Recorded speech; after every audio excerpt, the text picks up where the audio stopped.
Hello students, welcome back. So let's discuss the part 3 of your unit 9, that is ecotourism. हमने 9.0 कर लिया था, 9.1 कर लिया था, 9.2 डिस्कस कर लिया था. आज हम करने जा रहे हैं 9.3, that is ecotourism and sustainable development. So definition क्या है सस्टेनेबल डेवलपमेंट की?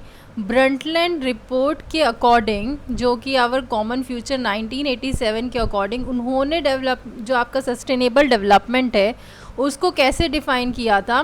उन्होंने बोला था कि डेवलपमेंट जो कि प्रेजेंट जनरेशन की नीड को तो सेटिस्फाई करे ही करे without compromising the ability of future generations to meet their own needs. ठीक है, प्रेजेंट की भी जनरेशन को मीट करे और फ्यूचर जनरेशन की भी नीड्स कॉम्प्रोमाइज़ ना हो, वो भी अपनी नीड्स को मीट कर सके. इस तरीके की डेवलपमेंट को उन्होंने बोला है सस्टेनेबल डेवलपमेंट. ये जो आपकी डेफिनेशन है ये इंटर जनरेशनल इक्विटी पे स्ट्रेस करती है, जो इंश्योर करती है कि जो रिसोर्सेज हैं आज के टाइम पे उनको रिस्पॉन्सिबली यूज़ किया जाए ताकि फ्यूचर जनरेशन्स भी आगे इन रिसोर्सेज को यूज़ कर सके और उनको भी बेनिफिट हो सके. चैलेंजेस क्या हैं आपकी मार्जिनलाइज इंडिजिनस कम्युनिटीज़ के लिए? ब्रंटलैंड रिपोर्ट जो थी, ठीक है, इन्फ्लुएंशियल तो थी लेकिन ना एक स्पेसिफिक एक्शनेबल गाइडलाइन नहीं वो प्रोवाइड कर पाई इंडिजिनस या फिर मार्जिनलाइज कम्युनिटीज़ के लिए. अब यहाँ पर क्या प्रॉब्लम थी ब्रंटलैंड रिपोर्ट में कि जो इम्प्लीमेंटेशन गैप था ना वो रह गया, पर्टिकुलरली जैसे कि एनवायरनमेंट की प्रिजर्वेशन में, पॉवर्टी एलिमिनेशन में और इंश्योरेंस की भाई इंडिजिनस कम्युनिटी की पार्टिसिपेशन प्रॉपरली हो रही है और वो अच्छे से कंट्रोल कर रहे हैं. इसमें इन तीनों चीज़ों में जो इम्प्लीमेंटेशन गैप है वो रह गया था. ठीक है, सो इको टूरिज़म का रोल क्या है सस्टेनेबल डेवलपमेंट में? इको टूरिज़म को इस तरीके से फ्रेम किया है कि ये एक सस्टेनेबल डेवलपमेंट है जो कि नेचुरल रिसोर्सेज को प्रोटेक्ट करती है और सस्टेन करती है. ये डायरेक्ट बेनिफिट को जनरेट करती है इंडिजिनस या फिर कह सकते हैं जो लोकल कम्युनिटीज़ हैं उनके लिए, रादर देन एक्सटर्नल एजेंसीज. ये एक मैकेनिज़्म की तरह एक्ट करती है, ठीक है, जो कि कंजर्वेशन को इकोनॉमिक डेवलपमेंट के साथ लिंक करता है. इश्यूज़ क्या आते हैं आपके पार्टनरशिप और पावर इम्बैलेंस में? देखो, ऑल्दो जो पार्टनरशिप है इंडिजिनस और एक्सटर्नल एजेंसीज़ में वो आइडियल तो लगती है, जो आपकी लोकल कम्युनिटीज़ हैं और एक्सटर्नल एजेंसीज़ हैं वो जो उनकी पार्टनरशिप है वो आइडियल तो लगती है, बट इन प्रैक्टिस ऑफन क्या होता है यहाँ पर एक चीज़ होती है अनइक्वल. ठीक है, वो अनइक्वल क्या है कि जो कम्युनिटीज़ की जो बार्गेनिंग पावर है ना वो थोड़ी सी कम देखी गई है as compared to external agencies. Plus जो एक कॉन्फ्लिक्ट ऑफ इंटरेस्ट जनरेट होता है इनके बीच में वो भी देखा गया है. मतलब जो एक्सटर्नल एजेंसीज़ हैं वो तो अपना प्रॉफिट मोटिव का उनका प्रॉपर ये होता है कि वो उनको सिर्फ प्रॉफिट से मतलब होता है, लेकिन जो हमारी लोकल कम्युनिटीज़ हैं, इंडिजिनस कम्युनिटीज़ हैं, वो प्रॉफिट के साथ साथ कम्युनिटी वेलफेयर भी देखती हैं. तो इससे इन दोनों के बीच में कम्युनिटी जो है कॉन्फ्लिक्ट ऑफ इंटरेस्ट डेवलप होता है, जहाँ पर एक तरफ तो प्रॉफिट जनरेट करने का होता है लोगों को, ठीक है, एक्सटर्नल एजेंसीज़ को, और दूसरी तरफ हमारा कम्युनिटी वेलफेयर होता है. सो ये जो इम्बैलेंस है ये रिस्क करता है आपका undermining the sustainability goals of eco tourism. फिर आगे चलते हैं. सुब्रमण्यम ने 2008 में इको टूरिज़म और इंडिया के बारे में क्या बोला था कि उन्होंने बोला था कि इको टूरिज़म का ना एक वाइटल रोल है इंडिया की सस्टेनेबल डेवलपमेंट में.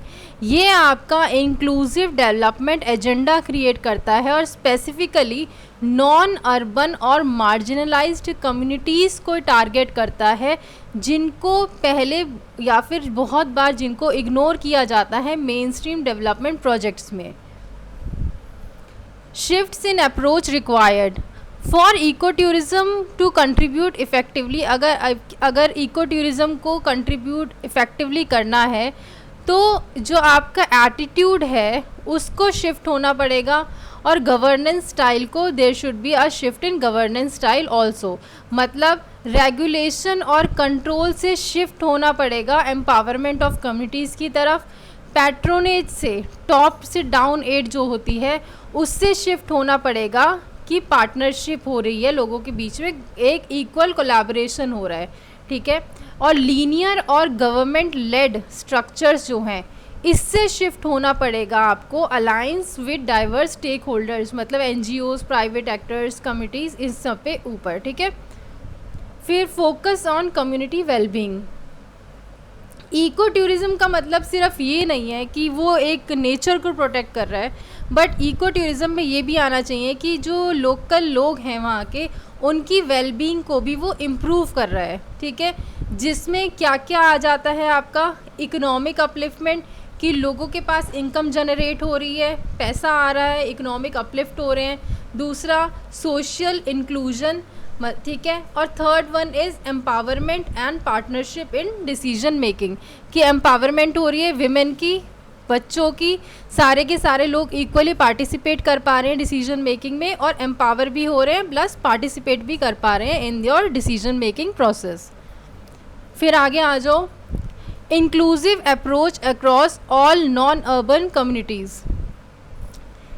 इको टूरिज़्म का जो बेनिफिट है ना, ये सिर्फ आपका स्पेसिफिक इंडिजिनस ग्रुप या रीजन तक सीमित नहीं रहना चाहिए, बल्कि सारे ही नॉन अर्बन कम्युनिटीज़ जो हैं इंडिया में, इनको भी इंटीग्रेट कर देना चाहिए into sustainable eco tourism ventures, ताकि ब्रॉड बेस्ड डेवलपमेंट को इंश्योर किया जा सके। जो हमारा ये वाला पैराग्राफ था, कौन से वाला आपका, जो आपका टॉपिक हमने कराया था अभी, दैट इज़ इको टूरिज़्म और सस्टेनेबल डेवलपमेंट, और ये पैराग्राफ मैंने आपका इग्नू की बुक से उठाया है। तो ये जो पैराग्राफ है ये हाईलाइट करता है कि जो इको टूरिज़्म है, जब ये प्रॉपरली स्ट्रक्चर होता है, ठीक है, तब ये टूल बन जाता है सस्टेनेबल डेवलपमेंट के लिए, एम्पावरमेंट के लिए और पॉवर्टी एलिविएशन के लिए। हाउएवर बिना जेन्युइन पार्टनरशिप के और इंक्लूसिविटी के एक रिस्क होता है किसका, perpetuating power imbalance and excluding the way communities it seeks to benefit, ठीक है।